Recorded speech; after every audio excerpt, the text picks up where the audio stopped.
Welcome to the Small Biz Junkie podcast.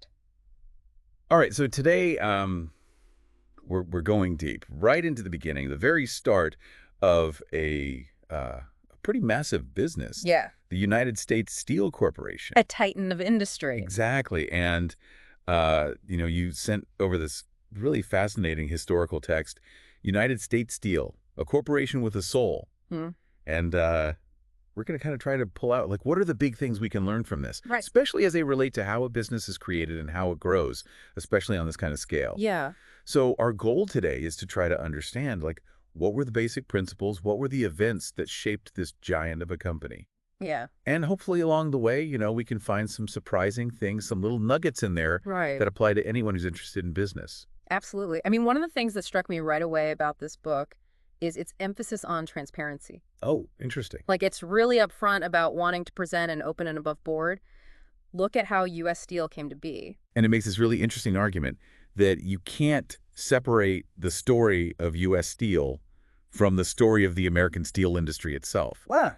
They're completely intertwined. Yeah, that makes sense. And right from the get-go, they point to this one guy, Okay. Albert H. Gary, as the central figure, Okay. the guy whose dream came true.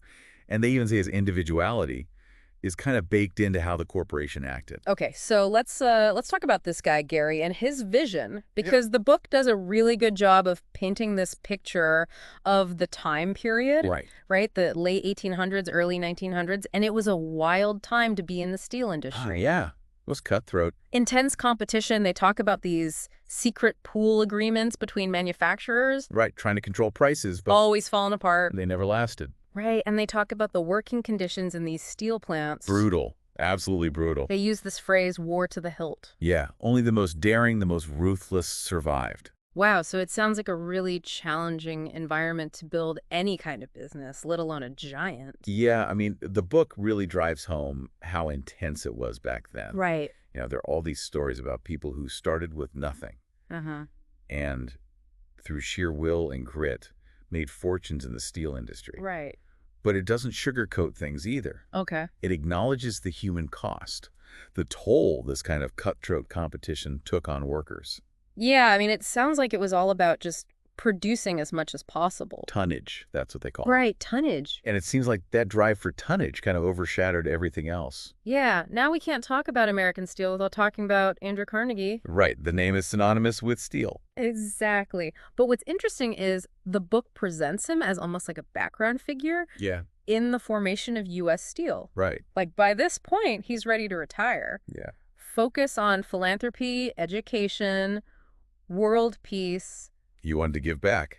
Right, but imagine trying to sell an empire that big. Carnegie Steel was a behemoth. It must have been a monumental task just to find a buyer. It was, no doubt about it. I mean, think about it. His company was arguably the most powerful force in the entire steel industry. Wow. So finding someone with the resources and frankly, the guts to take it on, Yeah. that was no small feat. So then enters J.P. Morgan, right? The legendary financier. The Titan of Wall Street. But even he wasn't immediately sold on this idea of bankrolling this huge merger. He hesitated. Yeah, the book talks about how, Albert Gary's trying to convince him. Right, Gary was pushing hard. The Morgan's not budging. There were concerns, you Yeah. know. Were all these different steel operations actually profitable? Right. Was it a smart long-term investment? Right, and Morgan had a reputation to protect. He couldn't afford to back a loser? Exactly, and it really just emphasizes the scale of this whole That thing. was unprecedented. This idea of creating a corporation this massive. I mean, even for someone like Morgan, it was a huge gamble. Yeah, and speaking of scale, once Morgan does come on board, Right. the amount of money they're talking about to start U.S. Steel is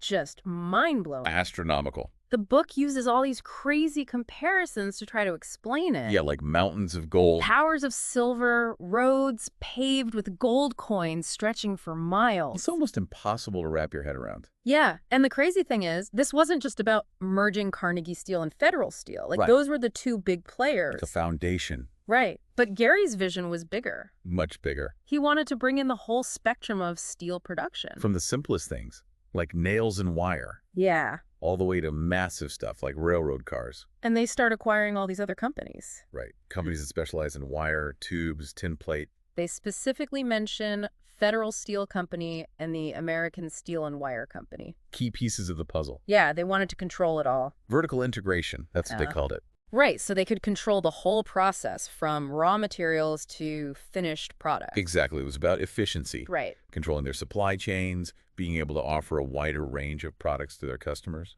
Okay, but I imagine bringing together all these different companies, each with their own way of doing things. Yeah. It must have created some real internal challenges. Oh, absolutely. Yeah. I mean, you had all these different personalities, different corporate cultures clashing. Right, and the book talks about these contrasting philosophies. Yeah. Like Gary, he was all about cooperation, building public goodwill. A more modern approach. Right, but then you had some of the guys from Carnegie Steel. Old school hardcore steel men. Who were used to doing business the old way. You know, more aggressive, cutthroat. Survival of the fittest. Exactly, and it sounds like there was real tension over how this new corporation should operate. It's fascinating. So you have this clash of old and new. Yeah. Gary, with his more progressive ideas, Uh-huh. and the Carnegie guys clinging to the ways that had made them successful. Right, and it's interesting that even with all this internal tension, the book highlights how U.S. Steel, from the very beginning, was actually very open with the public. Yeah, that's a key point. Like, they were putting out detailed information about their profits, their business volume, all kinds of stuff. Transparency, Yeah. which was pretty radical for the time. Right, most corporations back then were super secretive. They operated in the shadows. But U.S. Steel, they decided to be more open with their stockholders, with the public. It was a bold move. Yeah, and I mean, some people even say this was the start of what we now call corporate publicity and investor relations. Like they set the standard. So it's almost like they were trying to build trust Yeah. with the public, with their investors. I mean, think about it. They were this new giant on the scene. Right. So it makes sense they'd want to present themselves as open and honest. Yeah. And you know, if you're enjoying this deep dive into how U.S. Steel got started and all these interesting details, we have a lot more discussions like this over at www.smallbizjunkie.com. Yeah, check it out. We cover all sorts of fascinating stories from the world of business. It's a great resource for anyone interested in business history and how it connects to the present. So definitely head over there and explore a bit. We'd love to have you. All right, so to wrap things up, it's just amazing to think about how a few individuals, Yeah. with their vision, their decisions, their sheer will, Their drive. created this massive, powerful company. Right in the middle of this incredibly competitive and fast-changing industry. And they were dealing with all these internal challenges. Yeah, different personalities, different philosophies. And yet they managed to not only survive, but thrive. It's a testament to their adaptability. And it's fascinating how they embraced this idea of corporate publicity. Yeah, transparency was a key part of their strategy. When everyone else was keeping their cards close to their chest. It set them apart. Right. And I think there's a lot we can learn from this. Oh, absolutely. About how large organizations grow, how they deal with challenges. And how they interact with the public. And it all comes back to, you know, those basic principles: individual vision, strategic partnerships, the ability to adapt. Those are timeless principles. And they're just as relevant today as they were back then. More than ever, I think. So as you think about your own business journey, Yeah. what are the lessons you can take from the story of U.S. Steel's formation? How can you apply those principles to your own challenges and opportunities? It's definitely something worth pondering. Absolutely.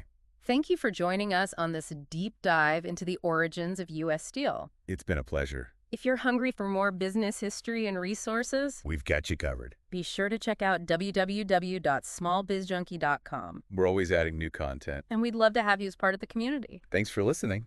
Thank you for listening to the Small Biz Junkie podcast.